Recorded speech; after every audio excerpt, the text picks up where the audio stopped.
Hey babies, it's Joynavon and welcome back to my channel, or welcome to my channel if you're new, then welcome.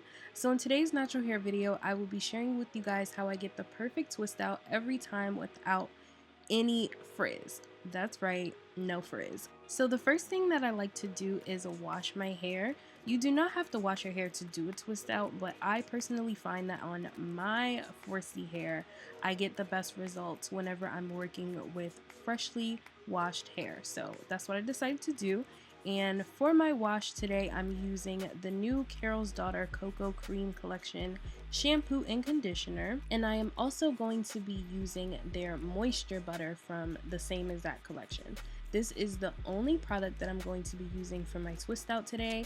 And I'm telling you guys, this is one of the major keys to having a bomb twist out. I find that on my 4C hair, yes, it is thick, and no, I don't have as much of it anymore because I did big chop, but I find that my hair works best with minimal products. My hair does not like a lot of products, so when I use a lot of products, it tends to dry my hair out faster and also cause flaking after, day 2 or 3. If I go to do anything, any type of refreshing to my hair, it will start to flake. So I don't like that. That's not what I want. So I like to just keep it simple with the one product. And also I find that my hair works best with creams, not gels.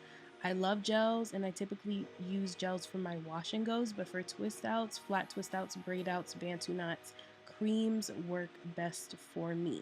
And now I'm just going to speed through my whole twisting process because I do have multiple twist out tutorials here on my channel that you can check out if you are new. I also just want to reiterate the fact that you don't need a lot of products.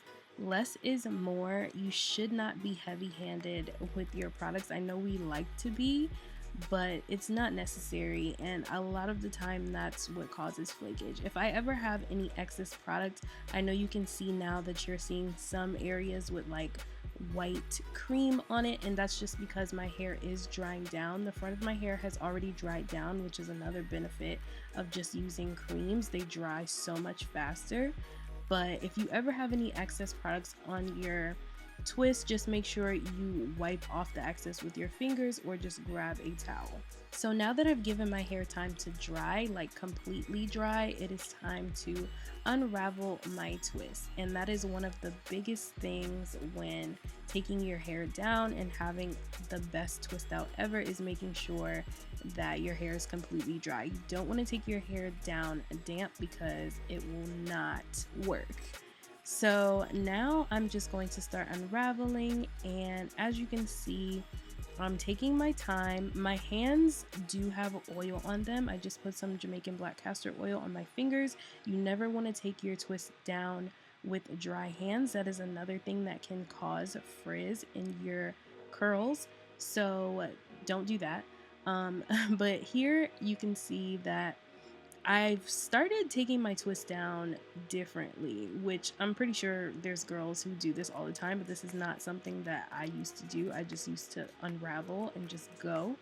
So what I like to do is grab one strand, hopefully you can see, one strand of the twist, and then take the other strand and unravel it around the twist. I find by doing this, it helps me so much, you guys. I'm not pulling my hair apart. I'm being very gentle, and it just holds the curl in my hair so much better, and I don't have any issues with frizz whatsoever.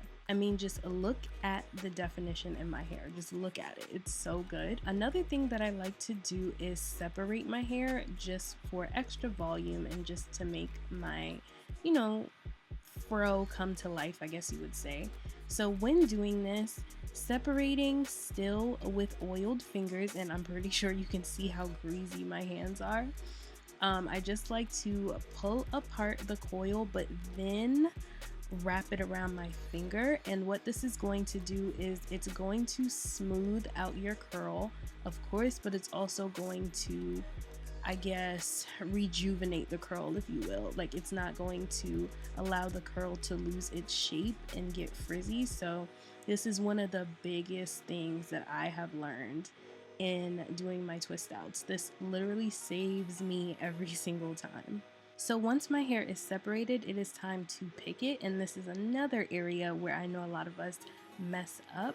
I like to grab a pick or sometimes a wide tooth comb like the one I'm using now, and you're just going to pick at the root.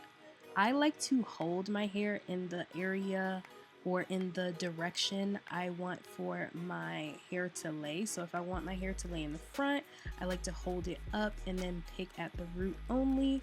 If I want it to stand up, I'll hold it straight up and then pick at the root. But that is pretty much it for this tutorial. I hope you guys enjoyed. I hope this was helpful for you. I know these tips have helped me dramatically in my natural hair journey. So if you have any questions, feel free to comment down below. Follow me on Instagram. You can message me there. I am the same on all social media sites at joynavon. Make sure you subscribe to my channel, give this video a like, tell a friend, and I will see you all in my next video. Bye.